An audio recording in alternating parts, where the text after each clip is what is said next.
Tonight we're looking back at the stories that I've showed you, from escalator safety to Dr. Ronald Davidson. We're talking about transporting juveniles out of the state and taking them to another state, salvaging the lives of young children. Let's start off first with the escalator safety. I think it was just about a month or two ago, like weeks or a month ago, we talked about escalator safety. Yeah, I think it was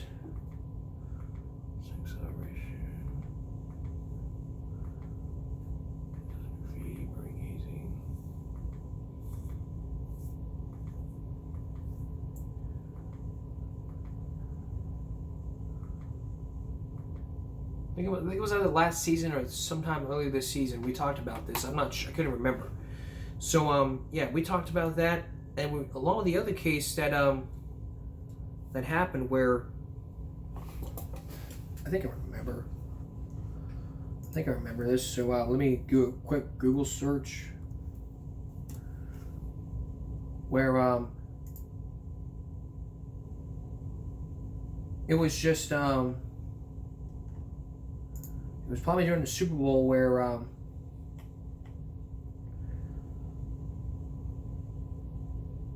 someone fell off the escalator and died.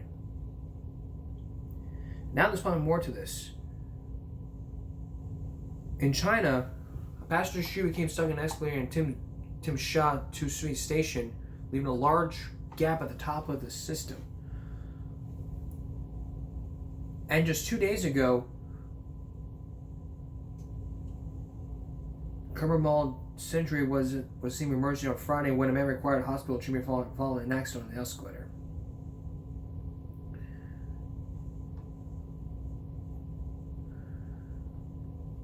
And during that time, and before the 90s, a lot of escalator accidents happened. So take a look at that report. You can be sure we'll adopt it and we'll talk about it.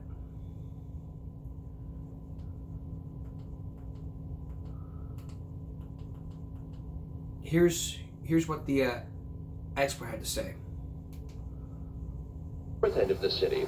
I found the escalator was making an incredible noise. It sounded like it was self-destructing. The noise from the escalator was so bad it was shut down while we were still in the station. Morrissey then examined the escalator closely. That's at least a quarter of an inch. At least. The molding is loose.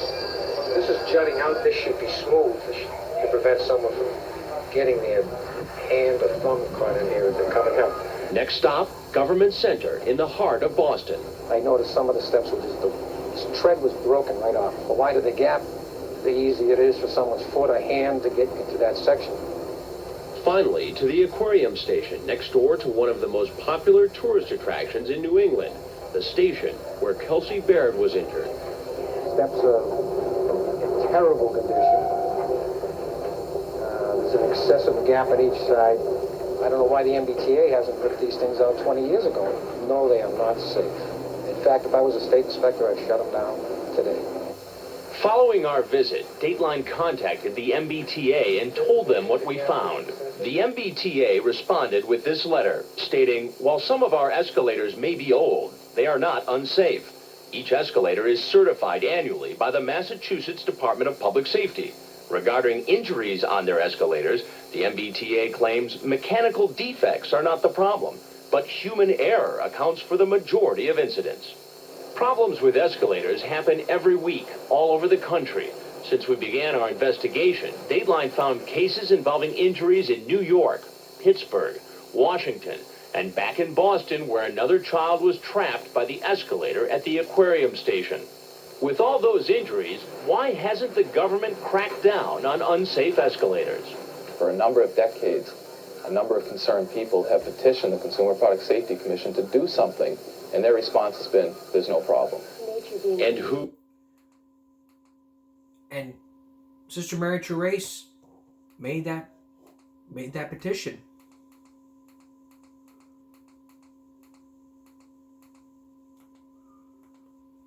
And now there was a device that could help that safety. So let's take a look. This is what White came up with. The step safety side plate.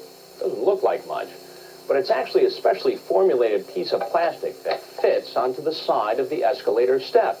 Quite simply, it fills in the danger zone between the step and the side of the escalator, where so many children are trapped and injured every year.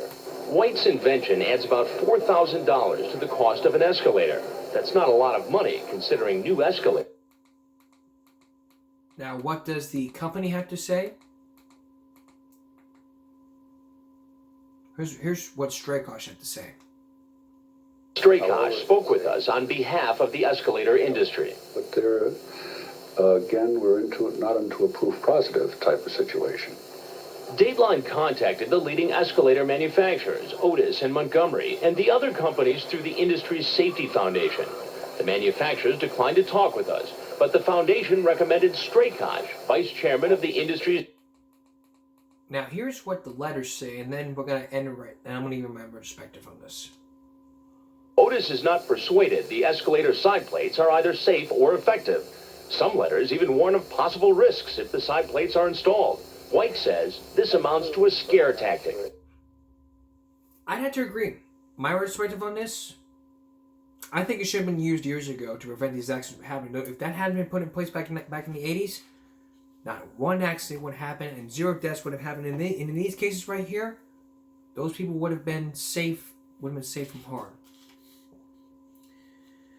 Airport security has always been talked about in the news, and so did Dateline talk about back in 1996 when it did its own handicap investigation into how airports were safe and secure. Look at that when we return. Stay with us. Now we're going to look back at our issue about airport security and safety, to where it was back in 1996, Dateline did a story about poor supervision of airport worker security. So in case you missed it, I'm going to give you some snippets. So here's part 1 of that report. That didn't happen at all. No attempts were made to check our producer's references. Talking about security. So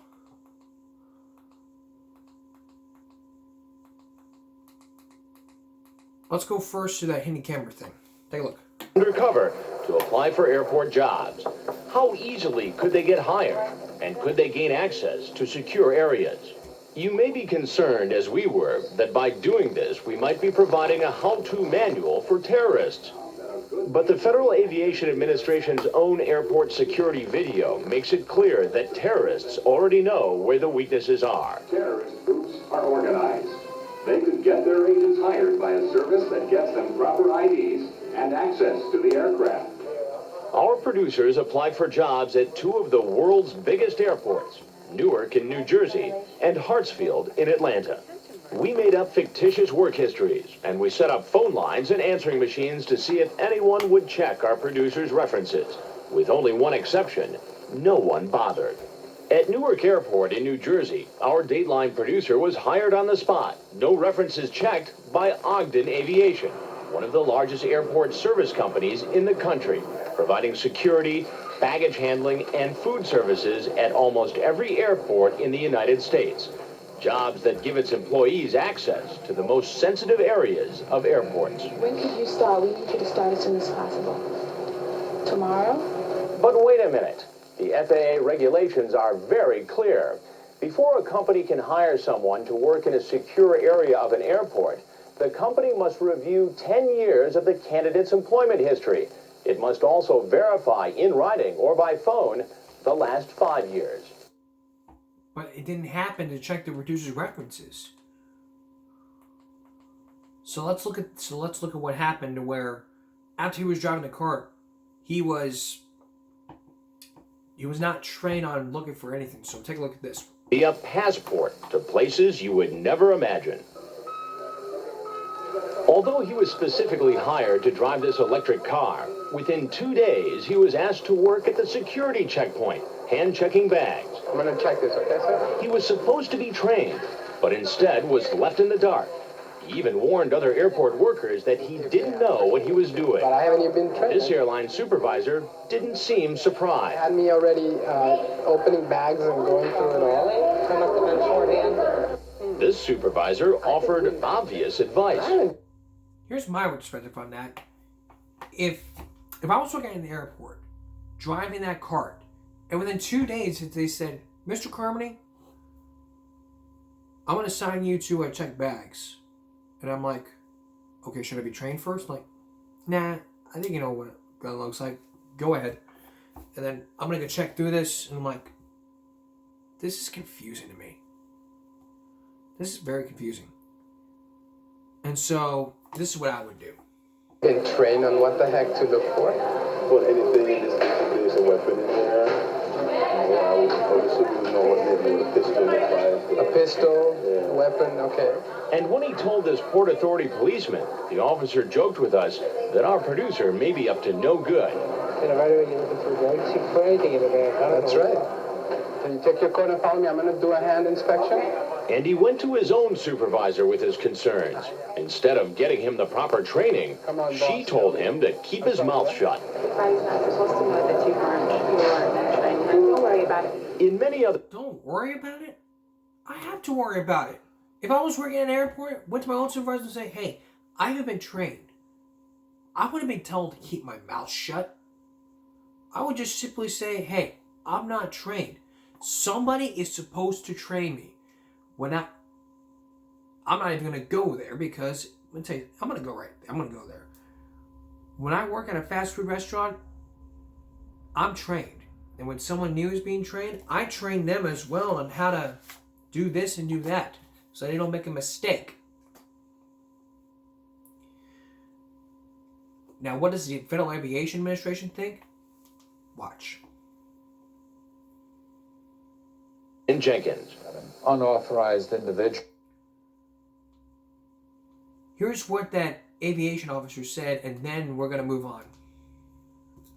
What does the Federal Aviation Administration think about our producer working at airport security with no reference check or training? That's outrageous. It's intolerable. Cahill Flynn is Associate Administrator of Security at the FAA. We'll take strong action against people who are negligent in giving access to the secure area of an airport to people who have not been properly screened and properly trained for that.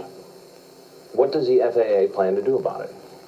The FAA is already taking strong action. I think that Dateline has performed a service by pointing out this. Now we're going to skip ahead to where he gets on the airports with an ID, an improper ID. Take a look. Even an Ogden Aviation supervisor admitted baggage handlers have the access and the opportunity to be a threat. Nothing's going to stop you from having that bag go through the x-ray. Now we know it's clean. Pull it to the side, put a bomb in it. Nothing's going to prevent it. Nothing. Remember, our producer got this job with no background checks. And with that job came this ID card. How critical is this simple picture ID when it comes to airport safety? The FAA's own security tape warns of its importance. A tape often shown to new airport workers. If you see a person with no ID or with the improper ID on the AOA, challenge them immediately. Report the offender to your supervisor. We wonder just how often that really happens. At least 3 times, in fact, we were stopped and questioned in Newark, but we were never turned in to the proper authorities. Once after boarding an airplane without the proper ID. You don't have a proper ID. They haven't given me one. We were simply told to stay off the airplanes. We were stopped a second time on the tarmac. You got your ID, man? Right here. You gotta have the other one. Where's the other one? This time we were escorted away. How'd you get down here? The third time, we were warned of a possible fine. Let's share with Port Authority. And you're fining people. If you don't have this, you get fined. But instead of being reported to the proper authorities, our producer was allowed to go on his way, right out to the tarmac, where he had no business being. And watch what happens when he doesn't have the security code to open this door. Oh, and now when we know about that, what does... Airport, where a Dateline producer also... What does all the airports have to say? Let's start off with Ogden. Becomes aware of potential non-compliance. Started asking questions, Ogden turned itself in to the Atlanta Aviation Department. Ogden officials refused an on-camera interview, but said in a letter, in situations where Ogden becomes aware of potential non-compliance, management is quick to investigate and remedy the situation. In all instances, Ogden alerts the appropriate authorities. Now let's see what Delta has to say. Ogden's repeated requests for an on-camera interview, but told us in a letter, overall responsibility for airport security falls under the jurisdiction of the FAA. Delta also said it's investigating the security breaches we found. But Varig Airlines was eager to talk to us. What worries you most about what you saw here? That someone's got access to my property in which I'm paying for all security possible and complying with all the security that are set forth by the FAA, and suddenly anyone can go inside an aircraft. Did you feel violated when you saw this? Oh yeah, definitely. You know, because it's, first of all, it's like someone robbing your house. Agreed. Really agreed right there. My perspective on this, I'm glad Ogden turned himself in. I'm glad Delta admitted to this. I'm glad that he brought up a good example by breaking into your house. I'm really glad that happened. You're paying for homeless people. You're paying homeless people for shelters. For homes by Section 8 voucher. Well, Len Cannon is going to explain what Section 8 is and give us some examples. Then, you've heard about Susan Smith, the mother who was arrested for the murder of her children. Up next, a similar case to where the parents found themselves a prime target of investigators, by investigators. Stay with us. Now a story about helping those who need help literally. It's about a government program that helps out those who are needed. What about cousins, sons, daughters? You get the idea. But you also pay the bill. Here's Len Cannon. Here, pick up. No, how's it telling you to connect this? Look, here's all the directions. Oh, yeah. Laura Gunn and her 3 children live in this 2-bedroom apartment outside Pittsburgh. She's a full-time mother and a full-time student, studying to become a medical transcriptionist. It's a career she hopes will get her a bigger place and get her off welfare. But in the meantime, Laura Gunn needs a helping hand. And she's entitled to one. Under federal law, families like Gunn's who live below the poverty line get help paying the rent from a 22-year-old program called Section 8, which supplies the needy with vouchers they can pass on to landlords, who then get rent checks from the government. Why is it important for you to get a Section 8 voucher? What does it mean for you and your family? Being secure and being able to have a place to live and not end up worrying about being on the street. Trouble is, there's not enough money to go around. Gunn, like millions of others, is on a Section 8 waiting list. Laura, how long have you been waiting for a Section 8 voucher? I'd say about 7 years. It's a long time. Well, I think it's too long. While Gunn waits, millions in Section 8 money goes to people who don't necessarily need it. Who?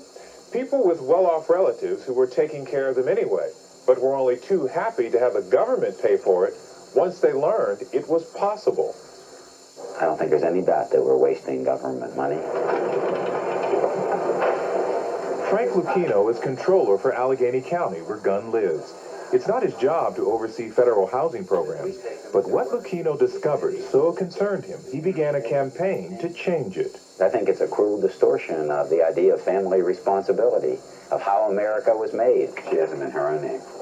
Quite by accident, Lucchino found a loophole in the government's $8 billion housing program that allows landlords to collect subsidies from their less fortunate relatives. Relatives, some of them were putting up for free before they got on the government gravy train. We had one landlord say to us that he was surprised that he could do this. And they said, no, it's legal, and so he took the money. This is the home of Gisela Libinati. To bureaucrats running the local Section 8 program, she looked like just the sort of person the program was meant for, getting by on a $52 pension and a few $100s from Social Security each month. But what the government didn't know is Mrs. Libinati had been living here for free, thanks to son James, who owns more than a dozen apartments around Pittsburgh. In 1995, she won a Section 8 voucher, and soon the government checks were going into James Libinati's pocket. He now gets a check from the government to do what he was doing for free, and he admits that if his mother weren't getting a Section 8 voucher anymore, he'd still take care of her.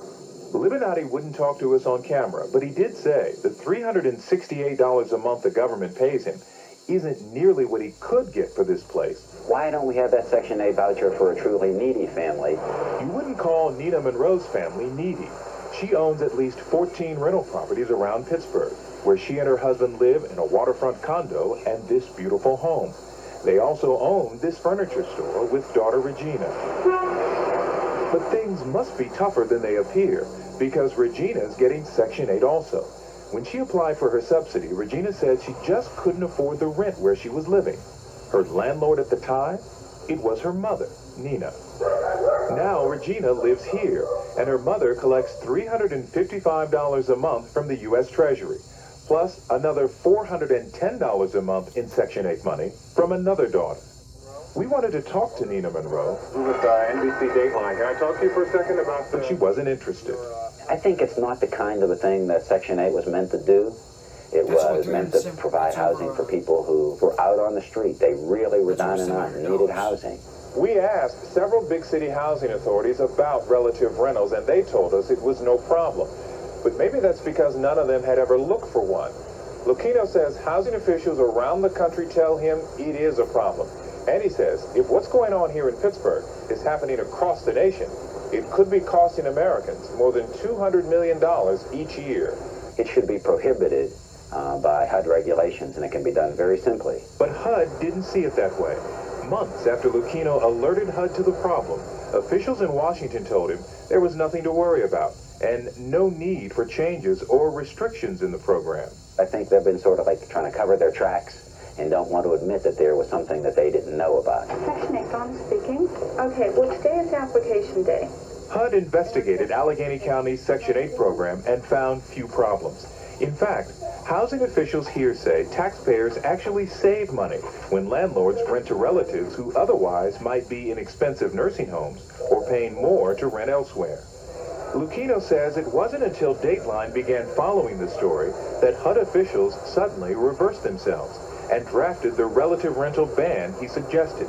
Today, those HUD officials sound like true believers. If there are cases in which there are rich relatives who are renting to other relatives through this program, well then I have a problem with that, and I think it needs to be changed. Kevin Marchman has been the Housing Department's Assistant Secretary in charge of public housing programs for the past 4 years. Are you guys serious about doing something about this? Oh, absolutely. Or is this done just to make you look good because we're looking into it? No, absolutely not. I mean, again, with housing resources being as scarce as they are, any opportunity you have to make one unit available, you need to be able to do that. Libinati and other HUD landlords we spoke with said they lose money renting to relatives on Section 8. But remember, many of these landlords were getting no rent from their relatives before the government checks started coming. For these wealthy landlords, the Section 8 money that could be going to people like Laura Gunn is a windfall.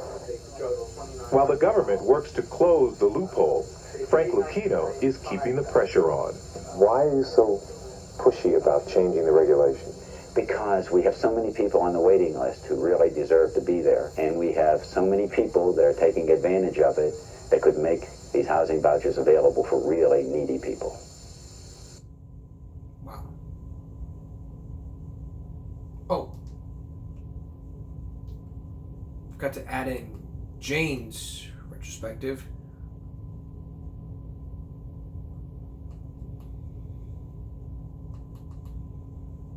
Forgot to throw in what Jay had to say.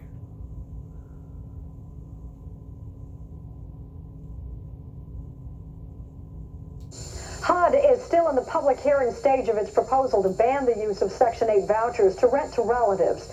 But even if the agency approves the new regulation, it won't affect any of those well-to-do landlords and their relatives already in the program.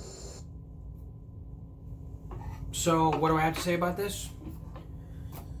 Well, not much to say. It's just basically, in my own opinion, I think it needs to go to the people who really need it. Not to relatives, but to the people who really need it. Really need it. In the case of Laura Gunn, I think she may have that chance to get on there. If they can just get them off. Get those off, the family relatives off. That's probably the case. You've heard about Susan Smith being arrested for murder after she said she didn't know where her children was. Coming up next, a very similar case. This time, the parents of baby Sabrina spoke to Bob McEwen back in 1997 in an exclusive primetime interview talking about her missing daughter, baby Sabrina. Stay with us. Now we're going to take you to a case of missing children. It's not often in the news we hear about missing children from Amber Alerts. But back in 1997, you may have heard about this case. 25 years ago, baby Sabrina Eisenberg disappeared. Now, I think this may be similar to Susan Smith, who said, I don't know where my children are, and she was arrested for that. They cracked this case. And on future references, I'm going to get this loaded right now. Once it's posted on YouTube, coming up on Game Break Friday, I may share with you that. So, the parents of baby Sabrina are now spoke out back in 1997. You may be shocked to see what happened next. Here's Bob McEwen. Come on, Sabrina. Come on, sweetie. Come over here and see Mommy. Here she goes. Come on. Right when Marlene got pregnant, she goes, I'm so ready for this baby because I look at pictures of our family and I think we're not complete yet. So when Sabrina came along, Sabrina completed that picture of our family. She made our family whole. Sabrina, what are you doing? She's just happy and smiling all the time. You're painting a picture, as far as Sabrina's concerned, of everyone's ideal baby. She is the ideal baby.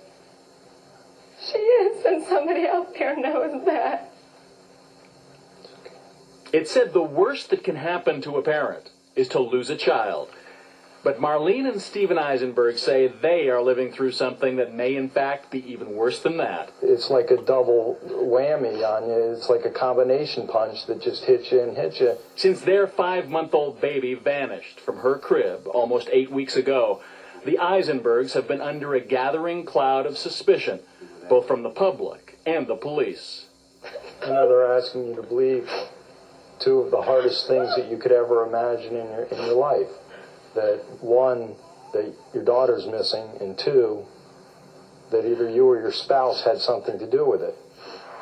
And it all began here at the Eisenberg home outside Tampa. A real estate broker, Steve, was on target to win his company's sales competition. Marlene had founded a mom and me child center that meant she could spend most of her time with her own children. There's her big brother acting silly. The Eisenbergs say they had a lot to be thankful for as they went to bed on the Sunday night before Thanksgiving. What was bedtime for the two of you that night? We retired to our rooms roughly around 11. Their 3 children, 8-year-old William, Monica, who's 4, and little Sabrina, were happy, healthy kids and sound sleepers. According to Marlene, there wasn't a peep all night. You know your babies cry and you wake up immediately. But on this night from Sabrina's room, there was no such noise. Not from any of their rooms. They say, as usual, they woke early the next morning. Like a regular day. Just like a regular day. When Marlene began to rouse the kids, it was about 6:30. She says she usually let baby Sabrina wake up by herself. And how would she let you know she was away? She has these little blocks with bells, and she wakes up playing with them, and no crying, just you wake up and you hear her cooing.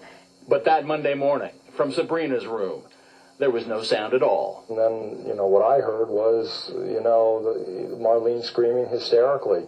And I run out and check Sabrina's crib. She's not there. Marlene's hysterical. She's losing her bodily function. She's all over the carpet and the kitchen floor. I'm trying to get her to calm down. She's calling 911, hysterical. About 6:42 that morning, the family awoke, and they discovered the child missing out of the crib. Gary Terry is with the Hillsborough County Sheriff's Department. From the beginning, investigators were skeptical that someone could just walk into that house and steal a baby without waking the parents, the other children, or the dog. We've had child abduction cases like other jurisdictions around the country, but not one of this magnitude and not one of this nature, where they actually supposedly went in and took the child out. Yet that is exactly what the Eisenbergs said had happened just a few hours later in this public plea for Sabrina's safe return. This morning, someone came into our home and took our baby Sabrina Page out of her crib and took her out of our home. And I'm begging that person to please bring our baby back to us. You videotaped a statement begging for the return of your child. Whose idea was that? The police. But whoever had the idea first, it was about to backfire. There were those in Tampa who would question the parents' emotions. And we all miss her and love her very much, and we need her to come home to us, please. And I'm just begging that you please bring her home to her family. Some thought Marlene just wasn't distraught enough for a grieving mother. May I say that you are much more emotional now than you appeared to be on that tape? First of all, the day this happened, I'm in shock. And the minute that plea was over, I completely broke down, hysterical. The Eisenbergs' friends and neighbors in the Tampa suburb of Brandon rallied around. They tied yellow ribbons to mailboxes. They took pictures of Sabrina door to door. They prayed at candlelight vigils. Whoever has done this, please bring Sabrina home. But there was also increasing scrutiny. Police removed bags of evidence from their home. The family's cars were towed after being dusted for fingerprints. And with Sabrina gone for over 24 hours, there was another damaging image. Leaving their house in front of the TV cameras, the Eisenbergs say police told them to look relaxed. And then they've said something to break the tension. Steve and the female detective in front of him were caught on tape, apparently laughing. To many, for the father of a missing child, it didn't look good. I'm gonna repeat this, but here's my perspective on this. Why would they laugh? Your child is missing, and you may sit there and go, it's not funny. It's all over the news. Missing children is a child missing is no joke. Baby Sabrina, Susan Smith's kids. This isn't a joke. You may think smiling and laughing like this is all a joke. This isn't a joke. If your child was missing, would you laugh about it? No, absolutely not. If the police officers tell you to relax, you need to relax. You need to relax, period. There ain't no ifs, ands, buts, or excuses. Did it ever cross your mind that perhaps looking relaxed and smiling or even laughing at that point was not the appropriate thing to do? No. We followed everything that we were asked to do, and we answered every question we were asked, and we cooperated in every aspect that we could. The Eisenbergs told investigators they routinely left their doors unlocked at night, that they never used their burglar alarm, that their dog, Brownie, was usually too friendly to bark. In fact, when a Dateline camera crew arrived this week, Brownie didn't make a sound when we came through the door. Notice Brownie isn't barking at you guys. Though he did bark once we'd left. And the police increased the pressure on Sabrina's parents, challenging their finances and their marriage more and more aggressively, especially the detective who questioned Marlene. And then he just leaned across from me and said, well, statistics say that it's the parents and the mother who does these things. And I said, well, I had absolutely nothing to do with this. I have no idea what Sabrina is, and I have no idea who took her. And what went through your mind when he effectively said, we think you do? The total disbelief. Not only is my daughter gone, but they think I had something to do with it. It's just unbelievable. The police searched the 5 square mile area surrounding the Eisenbergs' house, sending 130 divers into the murky water, using the same dogs that located bodies in the Everglades after the ValueJet crash. They say they've followed hundreds of leads and done 1,000 interviews. They found nothing. Yeah, that's section 11. Yeah, that is a swamp.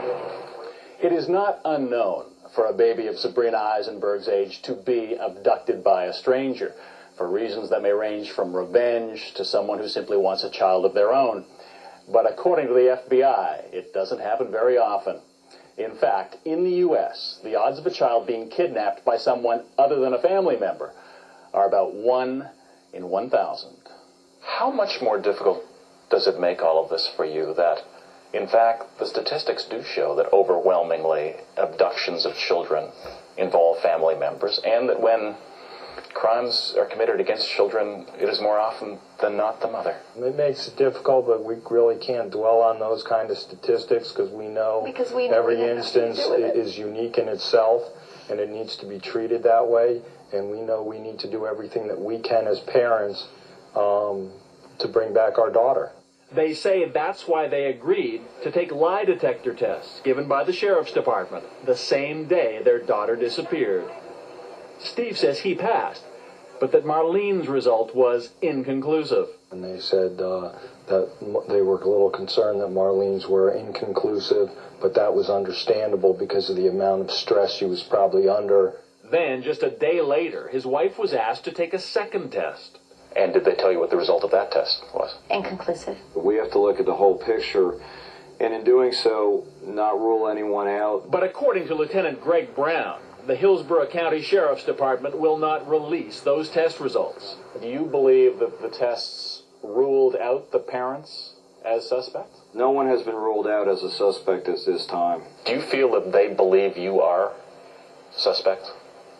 I think they believe everybody's a suspect. Do you feel that they believe you are the suspect? Yes. I certainly don't expect them to be charged based on what we know now. For their part, the Eisenbergs have hired Tampa lawyer Barry Cohen, who arranged for them to take another lie detector test, which he says they both passed with flying colors. The police claim the attorney also is refusing to let them do a formal interview with Sabrina's parents. Mr. Cohen has indicated that he will not allow them to speak to us until we turn over all memos, tapes, reports, things of that sort. But Cohen insists his clients have already done as many as a dozen police interviews, providing information he says he now fears could be distorted and used against them. God forbid, if they ever do have to face a jury of their peers, if the police are hell-bent on making this a case, I want the information that comes from them preserved, the integrity of it preserved. Is it naive of people to say, if my child were dead or if my child were missing, I'd be open to anything. I'd tell the police anything they wanted. I wouldn't need a lawyer. Well, we have told the police everything they wanted, so I believe it is naive to a certain extent, because to me that's saying that they believe it'll never happen to them. And we used to be just like that. Like that too. Steve and Marlene Eisenberg admit that since the case of Susan Smith, I can't sleep, I can't do anything but think about it. who lied about the disappearance of her children, not everyone will believe them. They say that's why there's really only one thing that matters now. And that's why we're here doing these things, to get her picture all over the place, so everybody can see her. We know she's out there. We know she's out there, and we know she's coming home. Because whoever took her can't keep her. She belongs with us. Police say they have stopped their search of the area around the Tampa suburb. They are reviewing evidence and looking for additional leads. Meanwhile, the community has collected $75,000 as a reward for the return of Sabrina. If that happens, but that's been 25 years, so what has happened since? We have time for that case. We got time to look back on it.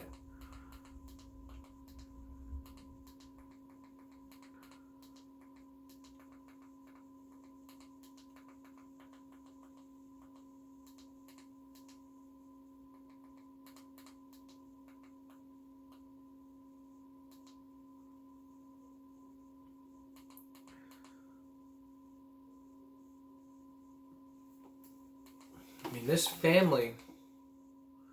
So here's what really happened 20 years ago. Take a look. Then after that, we're gonna give you a preview, and then we're gonna wrap it up.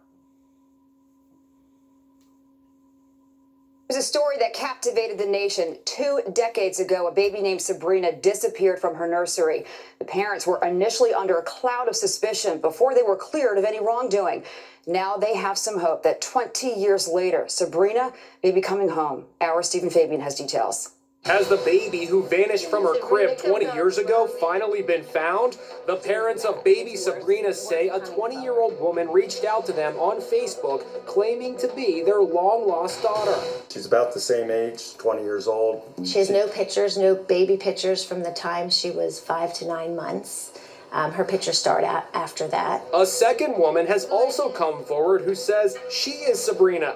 Steve and Marlene Eisenberg spoke to 2020's Deborah Roberts. Are these two women, these two 20-year-old women, are they willing to do a DNA test? What gives the Eisenbergs hope is that not only have they put their DNA out there, but now they have been contacted by 2 women who are also willing to go that far. Results of the DNA tests are still pending.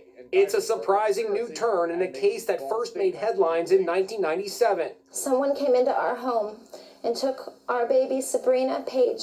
When Sabrina was snatched from her crib outside Tampa, suspicion fell on her parents, who cops thought did not appear very upset. When they made a plea for their baby's return, some called them cold. I'm just begging that you please bring her home to her family. There are people out there who still look suspiciously at the Eisenbergs, but they think that now maybe they may have some vindication because they, through social media now, may have a reason to think that their daughter could be out there. How do you feel so confident after all these years? Because who would take a baby to hurt them? Right. I mean, that's just how we see it. And we've never been given any reason to believe anything different. A graphic artist used photos of Sabrina's 2 older siblings to create an age progression image of what she could look like today at age 20. The Eisenbergs have since moved to Maryland, where they still keep a bedroom for Sabrina. We changed the room a few years ago from taking out all the Beanie Babies and toys because she's 20 years old now. They spoke directly to Sabrina in this moving message. We want you in our lives, but we'll let you be in our lives as much as you want to be in our lives. We want you home. We're out of time, but coming up on Friday, that interview from that 2020 interview with Deborah Roberts. Also, Susan Smith cracking the case. I just uploaded this, and now here's that sneak preview. Now that I've uploaded this, here's that sneak preview.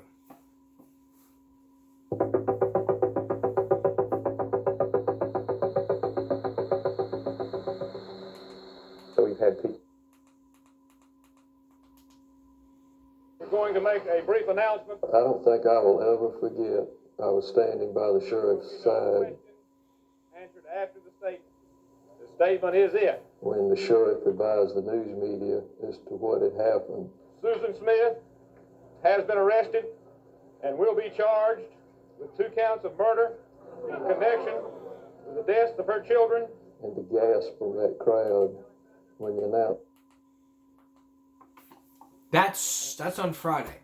One of the 3 people who knew about this, the Susan Smith case, are speaking now to John Quinones. Spoke out to John Quinones back in 1995. We have that for you coming up on Friday, along with Deborah Roberts' interview with the Eisenbergs. Almost over 2 decades ago. That's Give Me a Break for this Wednesday. We will see you again for Give Me a Break Friday. For all of us here at Give Me a Break and YouTube, I hope you've had a great day. And I hope you all have a great night. Your body, your choice. and concentration, not strength. Good night.